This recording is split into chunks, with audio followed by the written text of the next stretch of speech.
All right. So this is a recorded meeting, so I'm going to go ahead and get started on time. And if anyone wants to catch a recording of the meeting afterwards, then we can do that. So let's go ahead and start diving in. So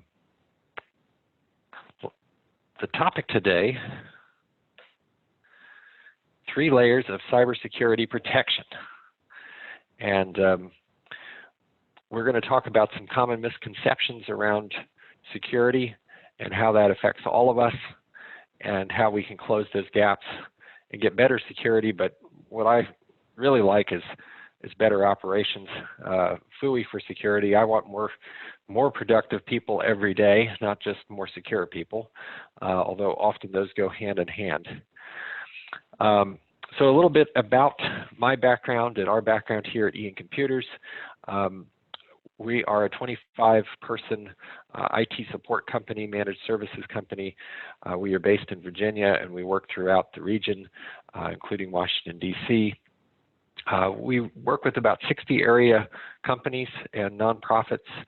We work like a collective, so we're managing all 60 of those organizations. It's about 2,200 devices that we're managing and users that are working on those devices, and we act as their IT partner. So we are often the only resource those organizations have for IT.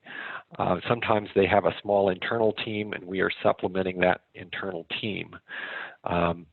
So we provide support for those organizations. We have a help desk, we have field service, and we're proactively managing their IT, giving the business decision makers the information they need to make decisions around IT. So that's our background, and now let's dive into some of the news that we hear about security. So anyone remember these 2 characters from a couple of years back, the San Bernardino shooters that occurred a few years back? Got a lot of media attention when the FBI was trying to get plans off of the shooter's iPhone, and was blocked by Apple's security.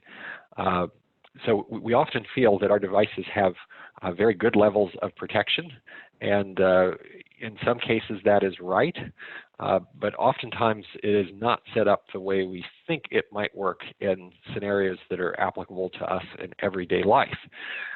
So in this case, kind of an unusual case, the shooters had a sort of terrorism plans on their iPhone. As we all know, the iPhones have very nice protection with the facial recognition or the fingerprint recognition. All of us, generally speaking, have passwords on our mobile devices, and Apple has encryption right out of the gate on the mobile devices, which is really an industry-leading stance. So anything that you save to your mobile device is encrypted, and then that encrypted information on the mobile device is then backed up to iCloud. So it's also backed up in its encrypted form. So this is a very integrated system.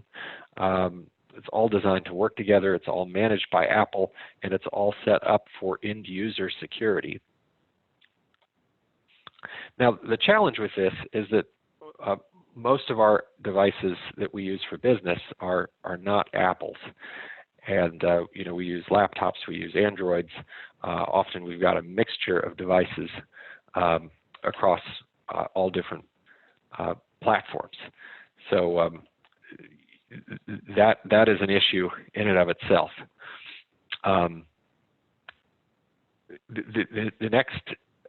The next issue that we have is that when a device is not an Apple device, as the San Bernardino shooters were Apple devices, it often does not include encryption right out of the gate. The encryption is optional, and it has to be turned on. Excuse me just a second, some people are trying to get my attention here on the webinar, so let me just mute the line for a second and see what's going on. All right. So most of our devices are not encrypted, and that produces all sorts of problems. So when our devices are not encrypted, when we lose track of them, anyone who has access to that device can get the files off of it, and that's a big problem. And most of us don't lose our devices, so we don't usually have this issue. Sometimes devices are, you know. So in this case,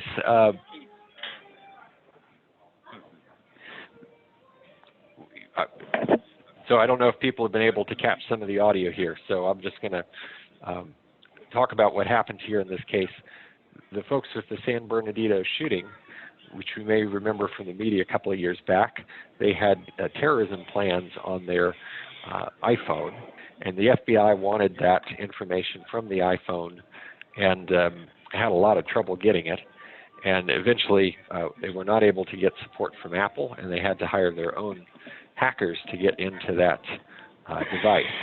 So one of the misconceptions we see is that often people have the feeling that their devices are highly secure, but often our devices are not working the way we think they should or do in these types of unusual media examples.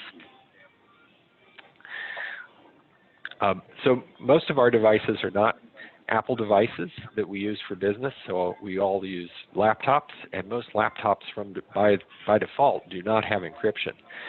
Now, I've never lost a laptop, which is wonderful, but oftentimes we do ask people to service our laptop, or we might use a laptop for many years, and then that laptop might end up in the recycling bin or out on eBay for sale. So we've got to realize that physical possession of a device is usually access to the files on the device. Now, one of the big obstacles that we see for implementing this type of encryption on a device is that people often do not have administrative control, or the right people do not have administrative control over the mobile devices in our life. So in the San Bernardino shooting example, the terrorists had administrative control. Now, they weren't part of any sort of company, so that made perfect sense that they would have control of their devices, and they were not giving that control up to the authorities. So that's what led to the standoff. But if you think in a corporate example, it could be very detrimental if a employee leaves your firm, you have set up an encryption, and you are not able to manage that device remotely. So many of us have salespeople or engineers that might have sensitive information on our mobile devices. So what we would suggest is that you implement mobile device management, which gives a hierarchy of passwords where you have your laptop or your phone having a password, but you also have an admin password that goes in over top of any of the first line passwords that you would have on those types of phones or other devices that might be out there. So this would allow, if a user forgets their password on their device, that a corporate administrator would be able to go in and reset the password on that device for that user. So that is something that is often missing, and that's often why companies don't set up mobile device encryption, is they don't really have a way of unlocking that device for a user to lose their password.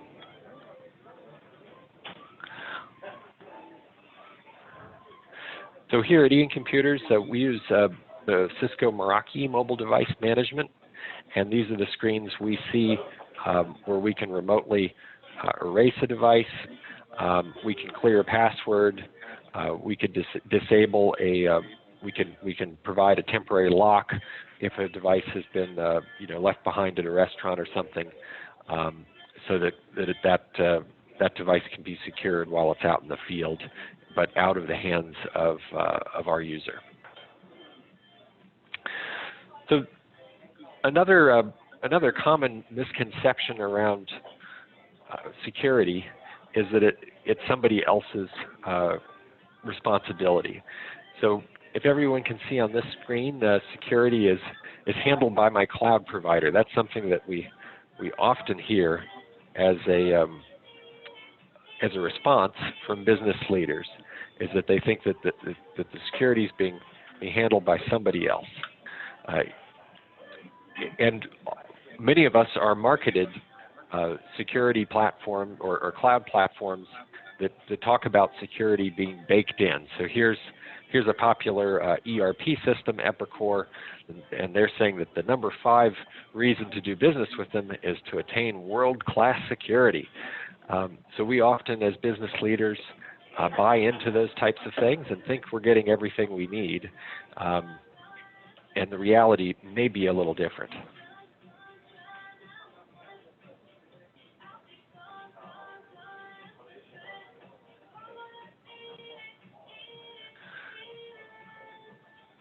All right, so with these new cloud platforms, there's often a fair bit of confusion around them as well, because they are new. So one of the things that we see commonly as a problem is phishing, or websites that look similar to the ERP systems platform online. And this gives users the perception that they're logging into the actual business service that your company uses. So here's an Office 365. It simulates the look of a Office 365 email, and you click on the nice little Resolve Issue Now button. You're brought to a website that looks just like your normal Office 365 login. And what ends up happening is that your company's employees give up their password directly to the hacker, trying to get into their cloud service. So this is an area where these cloud providers, although they are very secure, they're not secure if your users give up the password to the hackers. That's going to undermine the whole proposition of security. So where your IT team has to really kick in and help you here is to implement two-factor authentication. So this is a process that works across your devices. It can work when you first turn a device on. It can work on network files, your traditional network files within your office, but it also will work with applications, websites, and cloud services, where you get a second layer.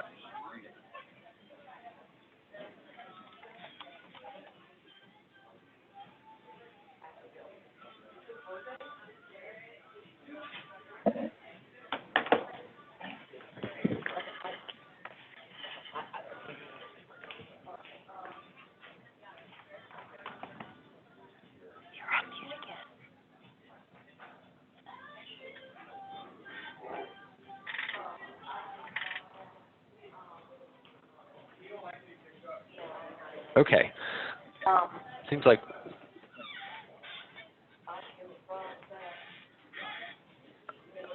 all right. So I was just told that I was on mute again. It seems like I end up on mute, but I can hear other people in the background. So two-factor authentication. Even if you lose your password, you can move forward with knowing you're secure because you have a second means of authorizing security. So has anyone used two-factor authentication with maybe a banking website or another website like that asks you to enter in a PIN code or something along those lines?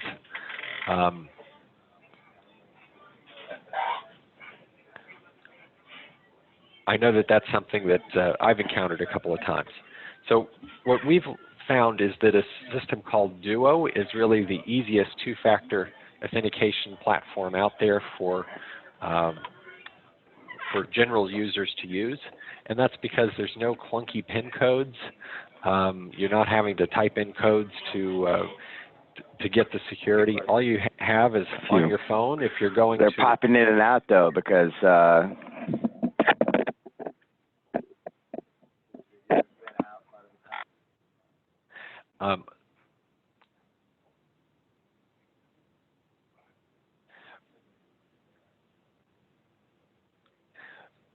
all right, seems like we're having some audio things there. Hopefully everyone can hear me a little better right now.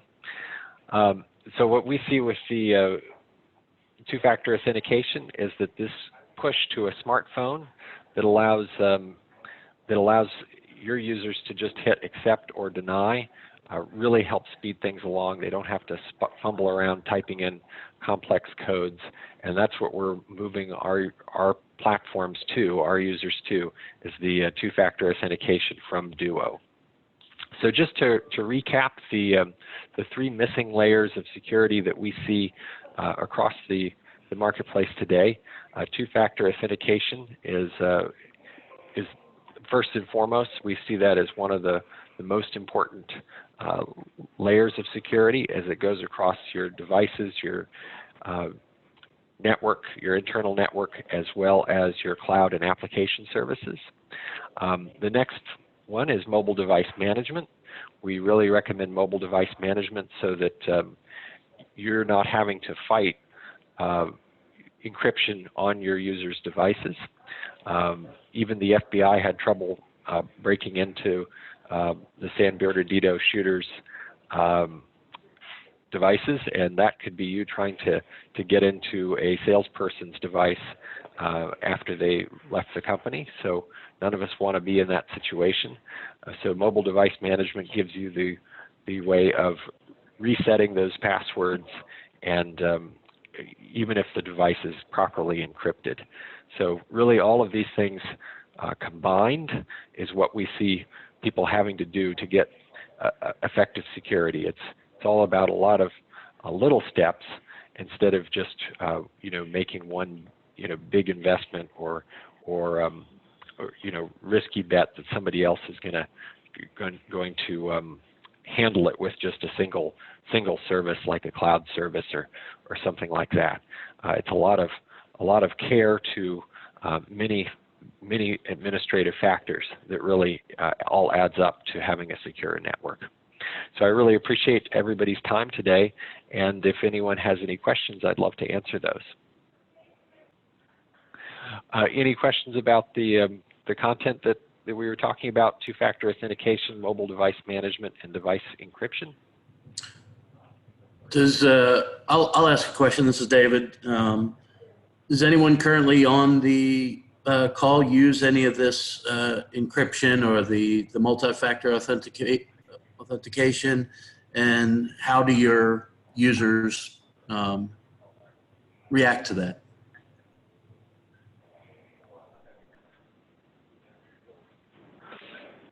Okay, well, let's go ahead and wrap up today, and I'll go ahead and send out copies of the presentation, and I appreciate everyone joining us today. Thank you.